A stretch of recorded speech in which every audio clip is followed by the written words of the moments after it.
This is a film about me having a baby, but what I feel like I'm going through isn't me having a baby or pregnancy. It's like a much more fundamental, total loss of myself.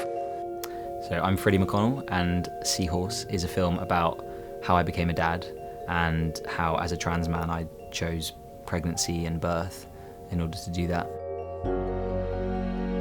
Male seahorses give birth and carry their babies. Trans dads who give birth call themselves seahorse dads. It's a word that we use for ourselves, so it felt like a sort of continuation of the idea that this film was told with my consent and is meant to reflect the truth of my experience. There's the baby's heart, just here. Oh, good. It's just a film about starting a family, and I happen to be trans. That's the order in which things should fall. Since beginning my transition, I'd spent many years thinking about how I would one day start a family. Once I'd gotten used to that idea, thinking about documenting it, I wanted to make this film because I'm a journalist and I thought I understood the pitfalls to avoid. I'm painfully aware of how some people really struggle to understand and empathise with trans people, and I just thought, wow, maybe that could be really powerful. So here at The Guardian, obviously we've been reporting trans stories in lots of different ways for quite a while, and it seemed to me that we hadn't done a really major trans story on video in a way that we could get people really excited about. So right from the start of the process, when Freddie came to me, we talked a lot about just having to find the right people to do this, people who are going to be sensitive but also collaborative. I came up with a short list of directors that we should meet up with, one of whom was Jeanie, of course. As soon as I met him, it just raised so many questions for me about what being pregnant meant for me when I had my child 15 years ago. And also, I just had lots of questions, and I wondered what the effect of pregnancy would be on a man having a baby, on a trans man. I sort of described my idea to her, and she immediately described it back to me better, or in a more filmic way, I suppose, than I'd said it to her in the first place. Grain are a really great company who treat everyone involved in their films with respect. It seemed like that would be a great fit. It feels pretty brutal crossing out her and she. I just wish I didn't have to do it.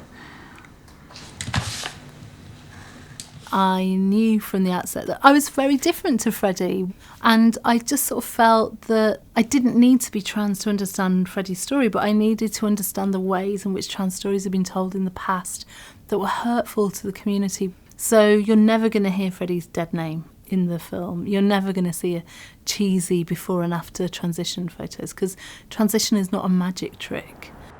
Sometimes having that third party is the problem in trans storytelling, and it takes all the agency away from the subject and results in manipulation and betrayal and simplification and sensation and that sort of thing. But I think in Seahorse, it makes it the film that it is because it is so universal, and that's what surprises people when they see it. And what am I going to put in this any other details box? My partner and I. Both have ovaries. It's true. It's true. This is like our version of having sex. Another reason for working with other people was to avoid the situation where when things got hard, I just put the camera down. I knew that at those moments it would be really tempting to give up. I wanted to know that when it got hard, it wouldn't be the end of the story. I love knowing that I'm incubating my own baby.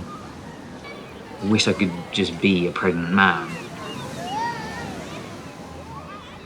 Fuckers. I think this is a film that's challenged me perhaps more than any other film I've made. It was like an emotional marathon.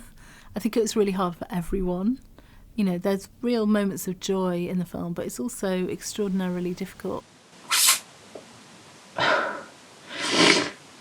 Once I start, it just doesn't stop. I don't think anyone realised that the dysphoria that Freddie felt would be quite so difficult.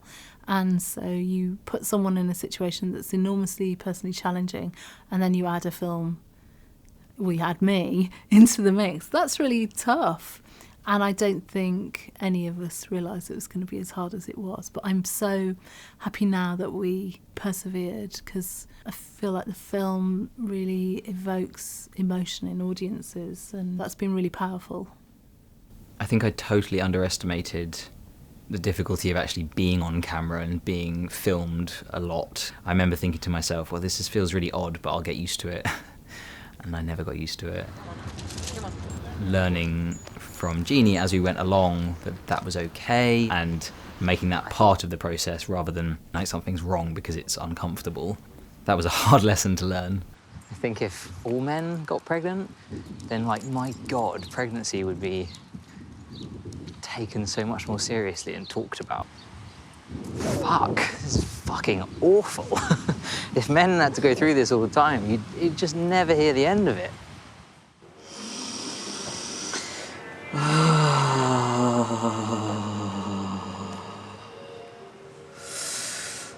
want to push. Well done, Freddie. Well done. Right way back years ago when I was thinking about, wow, wouldn't it be amazing to share my own experience of becoming a dad? You know, I sort of stopped myself almost and was like, yeah, but, you know, it would have to include the birth in order to be the kind of powerful film you want it to be. And also, you know, why shouldn't it? But, you know, it still scared me. And it scared me right up until the day it happened. And I knew I always had the freedom to say no, but I didn't want to say no. I really wanted that to be in there because that would be beautiful. I'd never seen someone give birth before, so the experience of filming it was very intense. I had the conflicting emotions of, am I getting the shot? Is this in focus? While, you know, managing my own tears. It seemed like a fitting end to the emotional experience of making Seahorse, to end up with the birth of this lovely baby.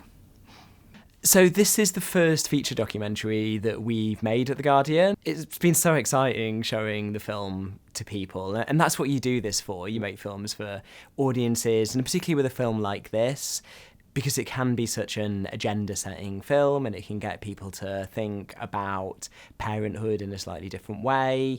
It's just really exciting to get people's reactions to it. I remember very vividly watching the almost finished film for the first time.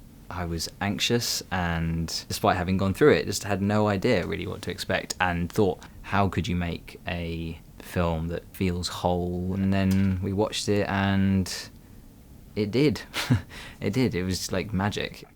I really want you to watch Seahorse because it's a film about love and family, and just spend 90 minutes of your time and find some empathy for Freddie and his extraordinary yet ordinary story. I think you will take something from it no matter what you're bringing to it. It's a trans story told in a totally different way.